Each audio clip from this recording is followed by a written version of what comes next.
So thank you so much for having me. I'm delighted to be here to talk about this topic. Just by way of introduction, sort of the project that, sorry, where's the clicker? I'm sorry about that. So the big question for this talk, for this project, is how will the changing landscape of American education policy, K-12 education policy, especially the expansion of parental choice, how will it affect the constitutional law of education at the state and federal level? So this paper is sort of, this talk is fairly descriptive and a little bit predictive. I'm not deep normative about what education policy should be. I'm really trying to just make guesses about how changes in education policy may change the law. And I think there are three important ways it may change the law. But just to back up a little bit, I'll take you back to the flat world of education when I graduated from high school in 1988. That dates me. So in 1988, I went to public schools in suburban Kansas City, and parents in 1988 across the United States had two ways of choosing schools. Most continue, to those who had the means to do so would move to public school districts like the school district that I attended, the Blue Valley School District in suburban Kansas City, because the schools were well funded and highly performing. Those that could afford to or had religious reasons to would send their kids to private school. There were really almost no publicly funded parental choice options except for some magnet schools in urban settings. So that was in 1988, when I graduated from high school. Two things happened my junior year in college that changed all of this. The Milwaukee Parental Choice Program, the nation's first voucher program, was enacted in the state of Wisconsin, and Minnesota enacted the first charter school law. Nobody really expected these things to revolutionize education. They seemed like fairly small experiments, but they are revolutionizing education delivery in the United States, especially charter schools, but increasingly also private school choice. So why is that? Parental choice has expanded really dramatically. Now, it's really important to keep in mind, still 90% of American school children attend traditional public schools. Attend public schools. Of that, 90%, 6% now attend charter schools. 10% of American school children at K-12 are in private schools. So it's still a small, but it's exponentially growing segment of children that are attending chosen schools, and not just chosen schools, but schools that are privately operated and publicly funded. So one question is, why has parental choice, and is parental choice expanding dramatically? I have a theory, it's not entirely my theory, that I call sector agnosticism. And actually, that's not even my term, it's Andy Smerik's term. But the idea of sector agnosticism is that increasingly education policy leaders are focusing not on the sector of the school, not on school reform by sector, but on moving children to high-performing schools, particularly disadvantaged children. I think this is in part a result of what you might be called reform exhaustion, sort of a sense that we really have to, there's a certain exigency. We need to get kids into good schools now instead of waiting to reform struggling public schools. I think that sentiment, the sector agnostic sentiment, sometimes in the education circles people call this the high performing seats strategy. We just want to increase the number of high performing seats, regardless of whether they're in traditional public schools, charter schools, or private schools. But Howard Fuller, who is a personal hero of mine, one of the godfathers of the parental choice movement in the United States, former Black Panther, has this quote that he said, he says, "I have a Harriet Tubman view of the world. Harriet Tubman got up every day and said, I want to end slavery, but in the meantime, I'm going to rescue every slave that I can. And I get up every day saying, I want the whole system to get better, but in the meantime, I have a responsibility to rescue every single kid that I can." So this sense of a rescue mission, in Howard Fuller's terms, I think is fueling the dramatic expansion of parental choice options in the United States. And I'll talk a little bit about that expansion, and then I want to give 3 suggestions about how this expansion may affect the constitutional law of education. So the most unexpected development in K-12 education in the last 3 decades has been the exponential rise of charter schools. These are some charter school networks that may be familiar to you. But charter schools, what are charter schools? They were adopted, first charter school law in Minnesota in 1991. Today, 43 states and the District of Columbia have charter schools. About 3 million students are enrolled in about 6,800 schools. Of those schools, about a fourth of them are operated by what we call charter management organizations like these that run more than one school. The rest of them are one-off independent charter schools. So 3 million students actually isn't that many. It's only about 6% of the number of children enrolled in public schools in the United States. But in certain districts, the proportion is much higher. So many of you probably know what a charter school is. Technically, by state law in every state, it's a privately operated public school. It's created through a process called authorization, where a school operator goes to a government entity or a government authorized entity. Ohio has among the highest number of authorizers in the United States, including nonprofits can be charter school authorizers in Ohio. They make a deal, like we're going to open a school and here's the contract, we'll call that the charter. And as a result of that deal, the schools are funded on a per capita basis. And they usually get nationwide about 70% of the funding of traditional public schools. So like I said, 6 million kids doesn't seem like that. 3 million kids isn't that many, about 6% of public school kids. But if you look at the effect of charter schools in many urban districts, it's much higher. So here's just a little picture. 3%. 3 districts have more than 50% of their kids in charter schools now, 6 more than 40, 17 more than 30. And here is the list of the highest percentage of kids in charter schools. Detroit, Flint, DC is now I think has moved above the 50% line. What is really interesting about this is that in these big urban districts, the percentage, the charter school share has sort of started growing exponentially.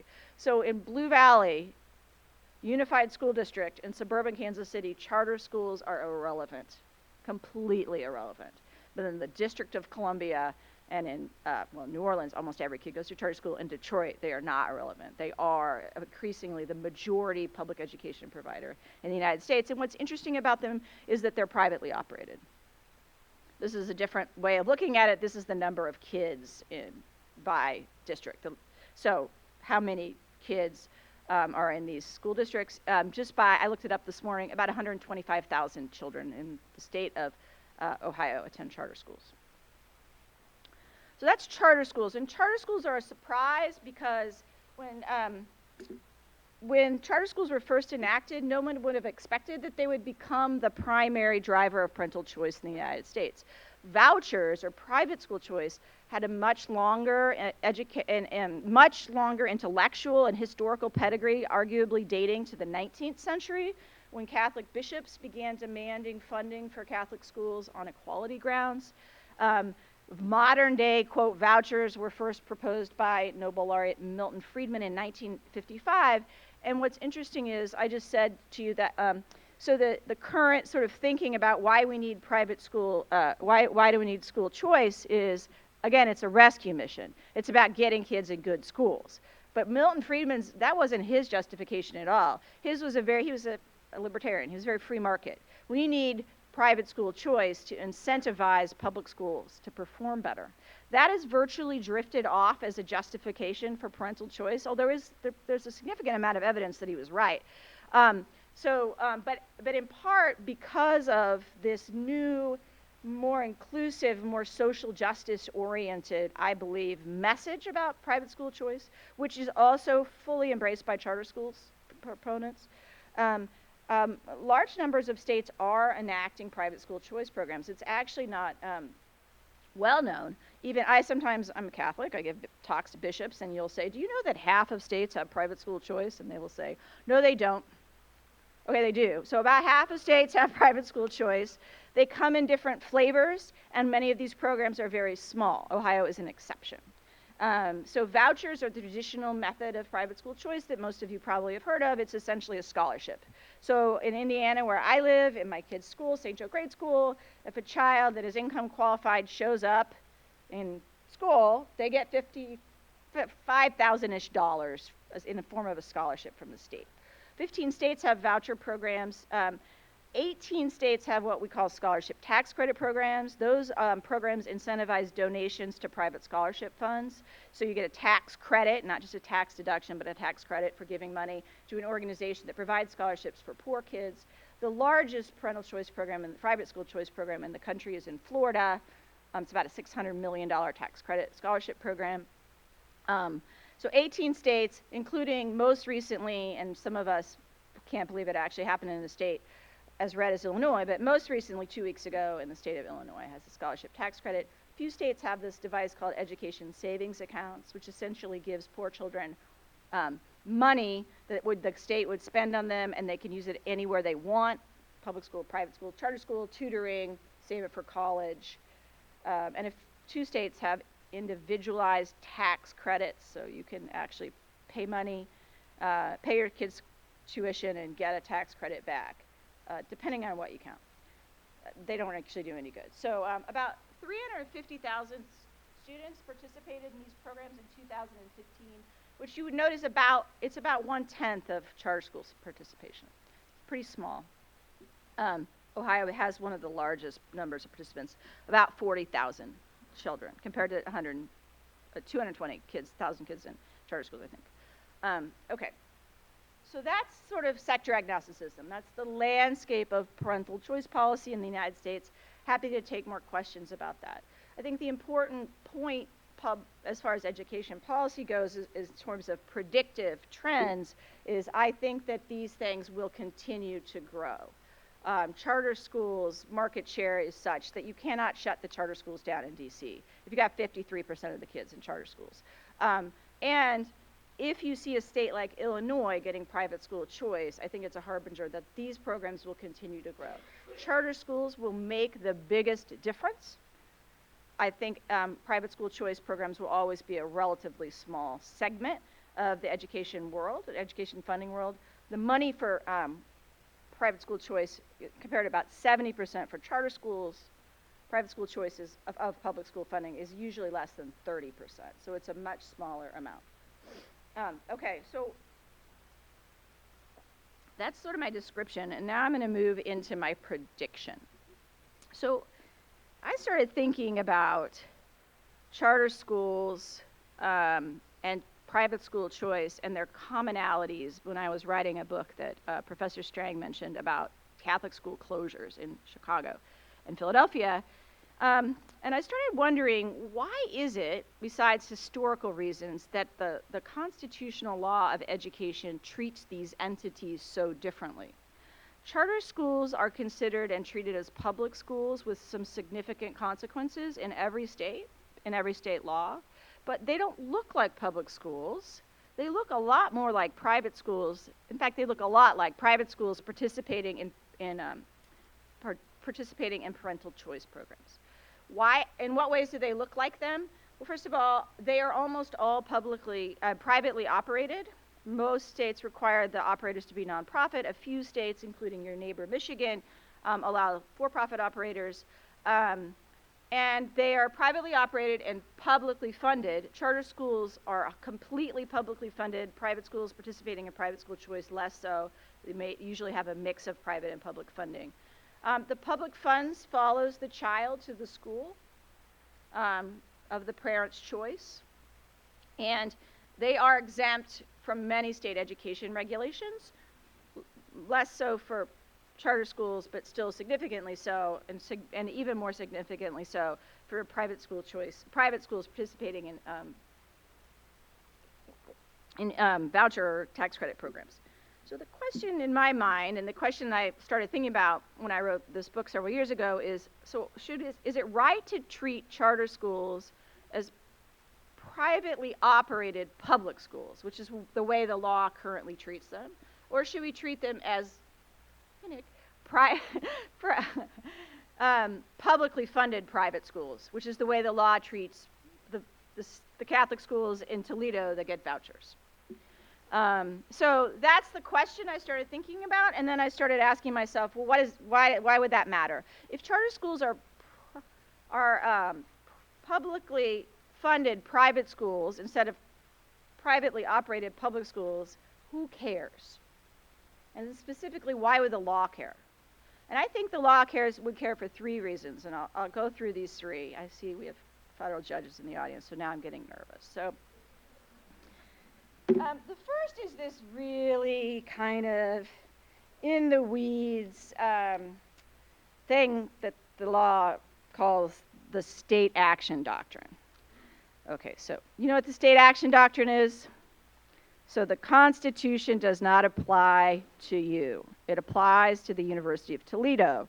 Why? Because the University of Toledo is an arm of the state of Ohio, and you are not. So the state action doctrine is actually pretty complicated, but the big payoff is if it only applies to state actors. It only applies, in this case, to public schools. So charter schools are considered public, as I said. Now, why are they considered public? The first is that every state says they are.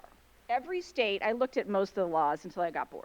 It's called the Public Charter School Law. That's what it says, what they're called, public charter schools. The second is they call themselves that. Has anybody ever taught in a charter school? Been affiliated with the charter school? So, do you call yourself a public charter school? No? You're reading my hypothetical, Judge. So, all my students who have taught in charter schools refer them as public charter schools. I taught in a public charter school. They never say I taught in a charter school. They say I taught in a public charter school. Why? Because that's really nifty politically, right? So it's not private, it's not creepy. So, public. And the other reason is that they are created by state law through this authorization project. Okay, so the state law says they're public. They say they're public. So does that make them public? And specifically, federal constitutional terms, does that make them a state actor for purposes of the federal constitution? Well, I don't know. It turns out the fact that the law designates something as such does not mean that it is what the law says it is. Amtrak, I think, is a good example, was designated by Congress to be a private entity, and the Supreme Court said it wasn't. It's public. I think the same could be true of charter schools, designated public, but they're not state actors. As for whether or not they're created by state law, so are private schools. They're corporations. Corporations are created by state law, nonprofit corporations. And the court has made quite clear that public funding does not make something public. In fact, in a case called Rendell Baker, a school that was 100% funded by a state for purposes of educating disabled kids, the Supreme Court said was not a public school. Just because you're publicly funded doesn't mean you're public. And in fact, it turns out that federal courts have started to say, and they're actually a mix, that in some circumstances, charter schools are not state actors. So these cases, including the Ninth Circuit, tend to arise in disputes about firing teachers. The teacher gets fired, claims the due process free speech rights were violated. The Ninth Circuit said in this case called Cabinet said, it can't be violated because this isn't a state actor.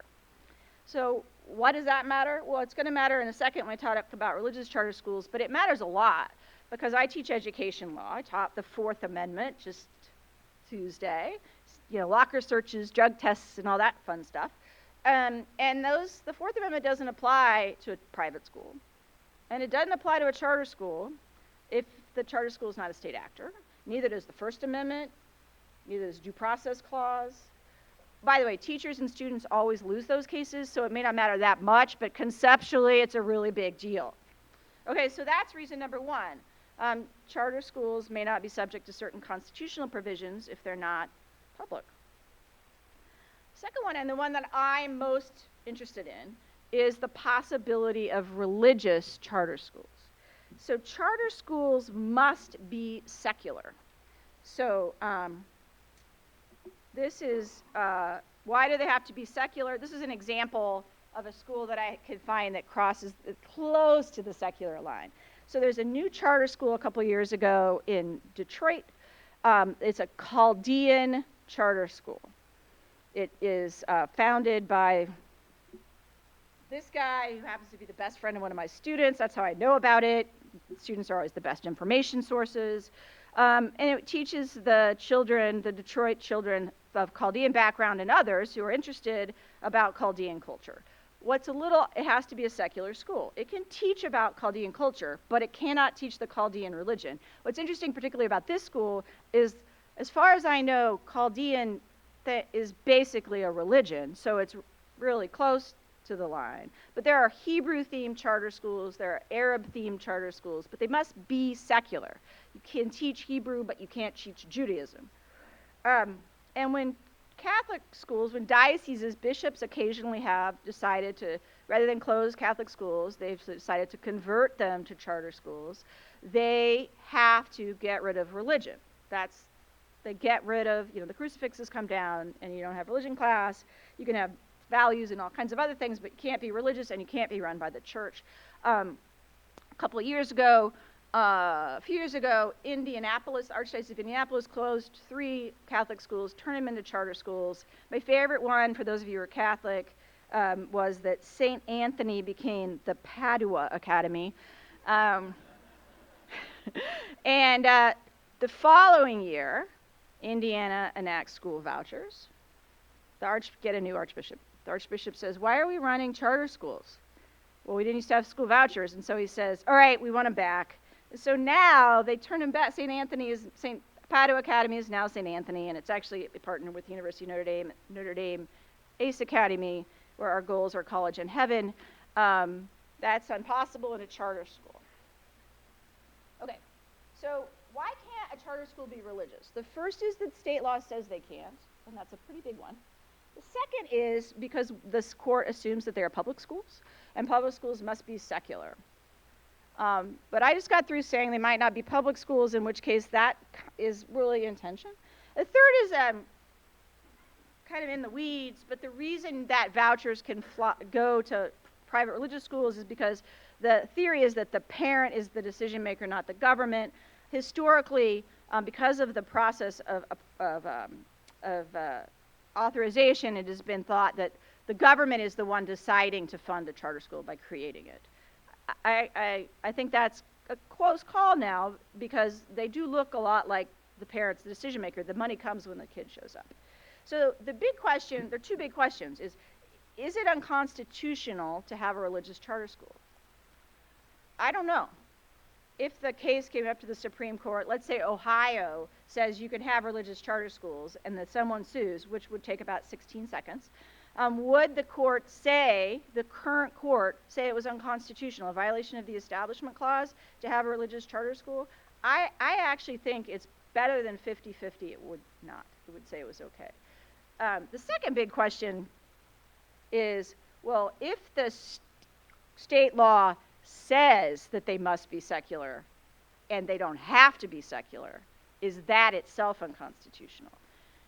Occasionally people ask me, like, should we open a religious charter school and sue the state of Ohio? And I always say, no, don't do that. That was just probably litigation strategy, not the best move.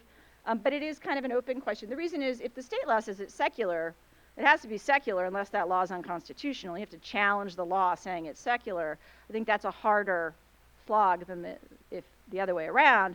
But in a case just this June, a case called Trinity Lutheran versus Comer, the Supreme Court invalidated a Missouri policy that disallowed the state of Missouri from giving recycled tires to a Lutheran preschool because it was religious. So the law was, they said the state constitution prohibited giving tires to the preschool because it was a religious entity. The Supreme Court strikes that down as unconstitutional religious discrimination.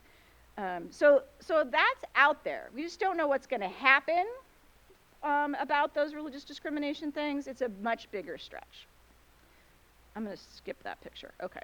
The final thing I want to talk about of why it matters is we have the state action doctrine, we have the possibility of religious charter schools, and the third is, if charter schools are private schools, they're not state actors, then they should be subject to state constitutional restrictions on funding to the same extent as private schools.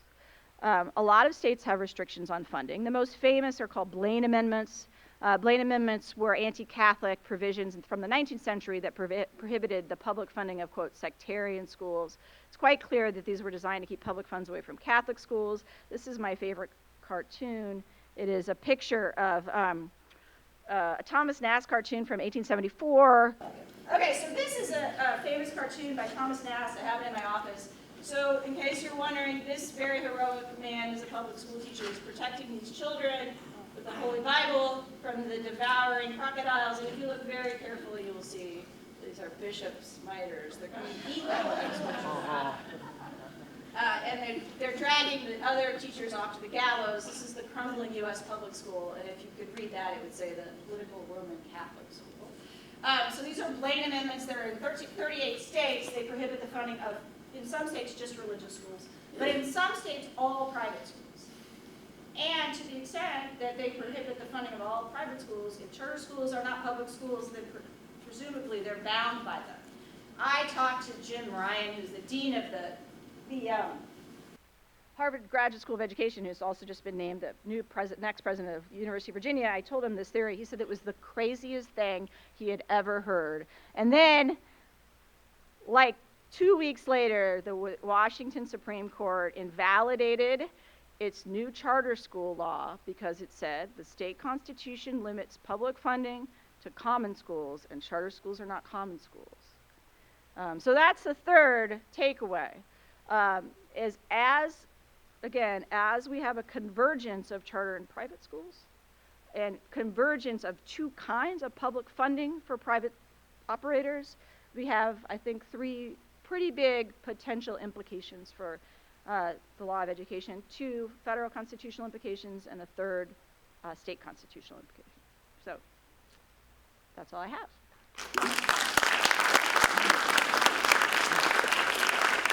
And I'm happy to take questions. Yeah? You mentioned several times the constitutional law of education, and I can't for the life of me find education anywhere in the Constitution, so could you let me know where that came from? Well, every state constitution has education. You're talking about state constitution. State and federal. When I say the constitutional law of education in the federal context, what I mean is how the federal constitutional structure governs public schools. How does it? It's not in the Constitution. Well, their government actors are bound by the First Amendment, which guarantees the freedom of speech, by the Fourth Amendment, which prohibits unreasonable search and seizures, the Fifth Amendment, which requires due process. Well, I won't get into trials. And then Equal Protection Clause, which requires equal protection. So when I say the shorthand, what I'm talking about is all the federal constitutional rules as they apply to schools, not because they're schools, but because they're the government. And then the state constitutional rules, every state specifically has some provisions addressing education. Yes, sir? Has the Blaine Amendment ever been litigated up to the U.S. Supreme Court? Do you think if it were today, would it be held as state amendments be held as constitutional? All right, I'll go back to oh, you missed the Trinity Lutheran picture too, but that was unimportant. I'll go back to the picture that you didn't see me not show you. So, it's a great question.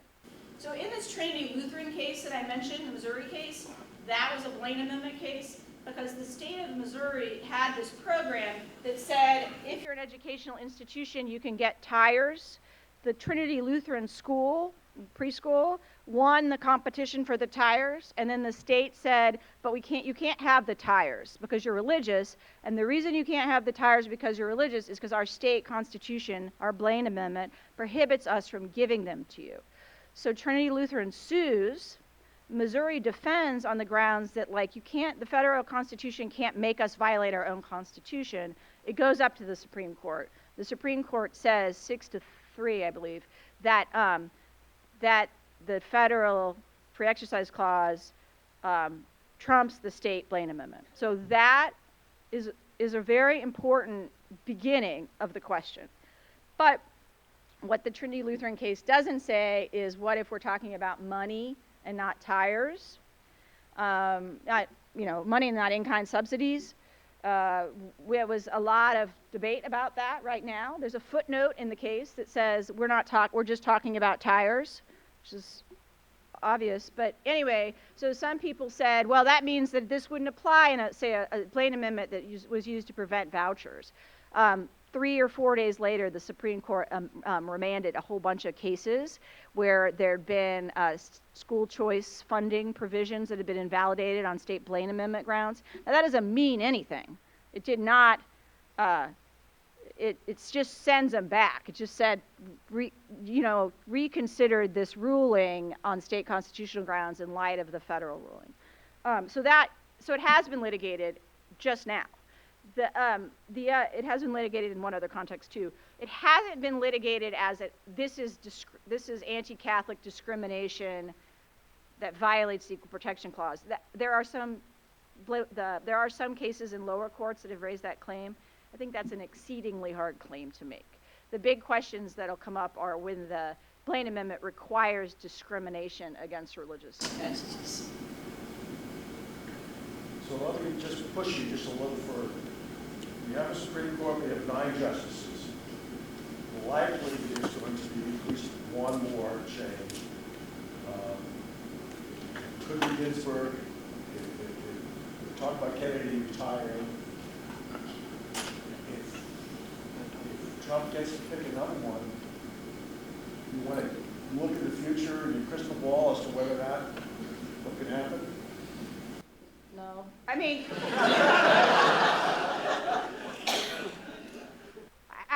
I think there might be 6 votes. So this case, one of the cases, the Colorado case that they sent back after the Trinity Lutheran case I mentioned, was the state of Colorado. The Colorado Supreme Court had invalidated a small voucher program in Douglas County, Colorado, because they said the Colorado Constitution prohibited the funding of religious schools. That got booted back after the Trinity Lutheran. I think there may be 6 votes to say that is unconstitutional now, if you read the Trinity Lutheran votes. But I don't know. And I don't see, certainly not Ginsburg, but I don't see Kennedy retiring. I mean, he didn't retire yet, so I have no idea. Yeah.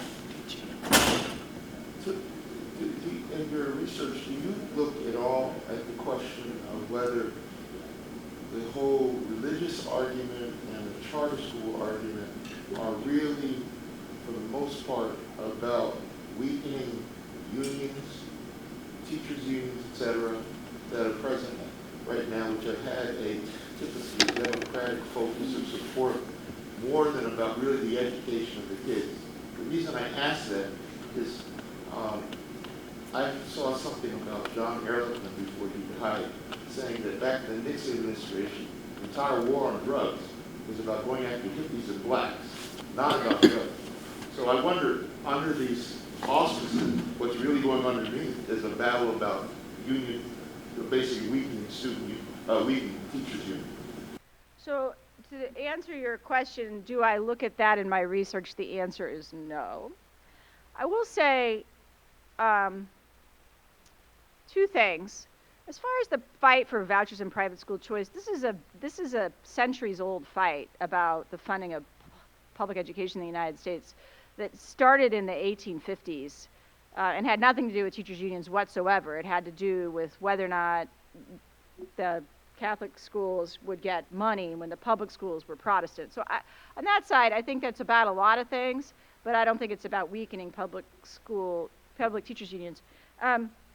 I do think there may be some reasons that charter schools would like to be autonomous from the public school sector is to avoid not just unionization, but other rules that prevent them from being innovative. So I think that there are interesting reforms that you see in some public school districts that try to empower public school teachers to have a little bit more autonomy and be free of the rules. So I don't think that it's about the motivation of any of these reformers is about crushing unions. I think the unions is certainly a backdrop of all education reform debates, because they're a major political player in those debates. Yes, sir. In light of that history, I'm curious, when did charter schools begin, and what was the idea? Was that an effort to head off vouchers, or exactly when and why did charter schools begin?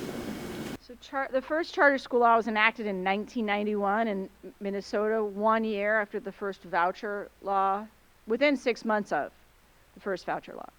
And it's a good question. I think originally charter schools were promoted as a way, conceived of as a way of injecting innovation into the public school sector, and not as much as an alternative to public schools. But their growth was undoubtedly related to the fact that politically, and this is not my research but others, politically they offered a sort of more public, secular alternative to private school choice. So there's some, Michael Heiss, who's a scholar at Cornell Law School, has a paper where he shows that states were more likely to enact charter school laws when the possibility of enacting a voucher law approached about 50%. It was sort of like, we don't want that kind of choice, we'll take this kind of choice. So there was a political element, not initially, I think, to the idea, but certainly to the rapid spread of charter schools. Bill Clinton was famous for this. Every Democratic president has always been since charter schools were, like, we don't need private school choice, we can have charter schools, it's democratic, it's secular, so that, I think you're right, there is something to that. Yes, Ben? So the slide up there asks about religious charter schools. Is there something magical about the word charter, or if religious charter schools are allowed, would the result be that every religious school would become a charter school, or are the hurdles for charter schools such that might happen? Yeah, so that's a good question. I think the answer is no. I mean, if you're a religious school, at least the way the law is currently structured, most religious schools would prefer a voucher, because there's no interim authorizer that's supervising you, and there's less bureaucracy.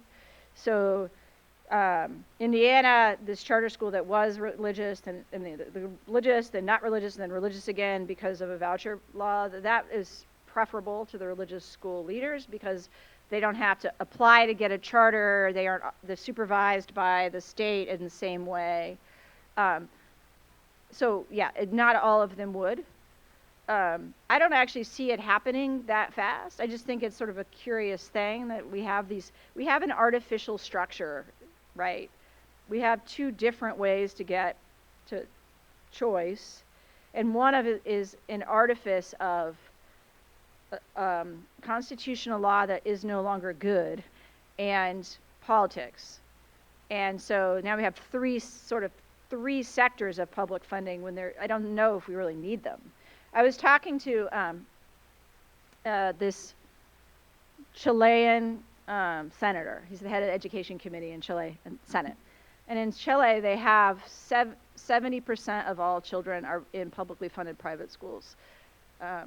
30% are in publicly, what we would call governments, traditional public schools. And I said to him about charter schools. He didn't understand. It took me a while to even get it explained this. He was like, but why would you do it that way? Like, that's just the way it worked. And so there they have two sectors instead of three, but their private schools, as he described them, look almost like charter schools. Yeah, I have a two-part question. One, do charter schools, the funding that goes for charter schools, does that take away from funding for traditional public schools? And the second part is, if so, what can we do about them? So it's a great question, and it's a complicated answer. So So the charter schools tend to get the state funding that would have gone with the child, right?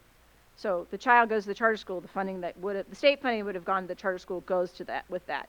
The local funding tends to stay with the public school district, but as the number of children decreases, I mean, think about Washington D.C., where 53% of the kids are in charter schools, then the amount of money left over for the public schools is obviously decreasing too.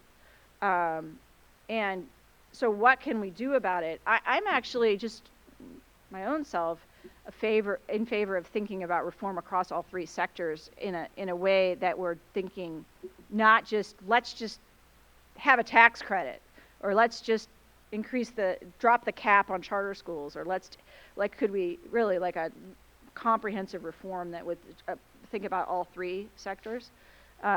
In Illinois, just a few weeks ago when they passed this tax credit law, that tax credit came with additional funding for public schools and with funding equalization across rich and poor districts.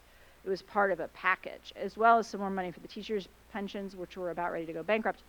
And so that kind of thinking, I think, was pretty rare, but would be helpful if it could be less rare. Yes, sir.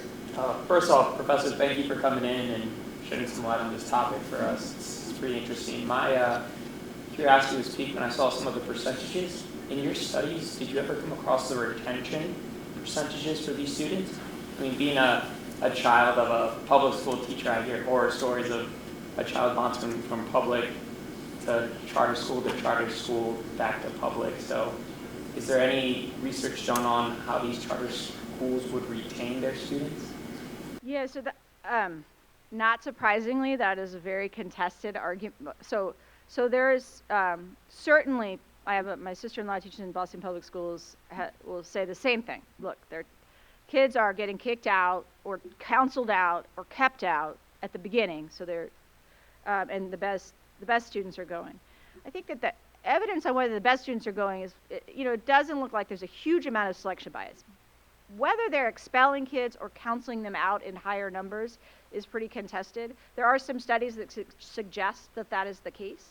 Other studies suggest that there aren't more being expelled or counseled out than being expelled if you look at schools in the same neighborhood. This is actually, I'm not an economist, so I don't know, really. The same argument, by the way, with respect to charter schools arises about race. So are charter schools more segregated than public schools? Well, some people say yes, and other people say not, as if you look at the same neighborhood. So the same thing goes, actually, but debates about whether they're less likely to accept disabled kids. There's some evidence that that's true. On the other hand, kids in charter schools are less likely to be diagnosed with minor disabilities, and no one knows if that's because they're not getting diagnosed or because they're getting services that they... So all of these questions, there are fights on both sides. And I think one of the things I was talking to Professor Strang earlier today about this. I mean, accountability questions are going to be, as we have more and more parental choice, questions about transparency and accountability become more important, because those are the things that help us to understand what's actually happening on the ground in the schools. So. Yeah, so I kind of just have a general question. So in the city of Detroit, there have been some criticisms, and I don't have any numbers, but that the charter schools in Detroit aren't performing as well as expected, especially against their public school counterparts. So essentially, what are the benefits of expanding the charter school population when it is taking money away from public school institutions that I guess they're supposed to improve, and if those public schools end up going, just closing, will the overall educational quality just drop since there is less regulation at charter schools, in general? So I'm going to cheat. If I can get this to work. So this is Stanford's study of charter schools in 41 regions. Let me see if I can get to the right chart here. And I will show you that, in fact, just Detroit public charter schools do better. I wish I could, this is overall, here we go. Special education. So the question is, oh, here it is. This is actually a fascinating chart, right? So this is whether kids enrolled in urban charter schools in these 41 regions do better or worse, and how much better or worse. This is Stanford. Just to give you a sense of their credibility, the previous report, they found that they did worse. In this report, they found that they did better, but not all kids do better. Disadvantaged kids do better, and kids, it's dramatically different by region.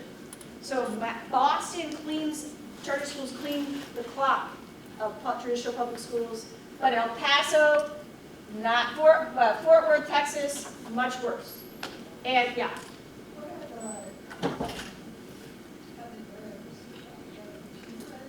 So this is test scores, and it's not experimental. It's matching. So demographic matching combined with the test scores.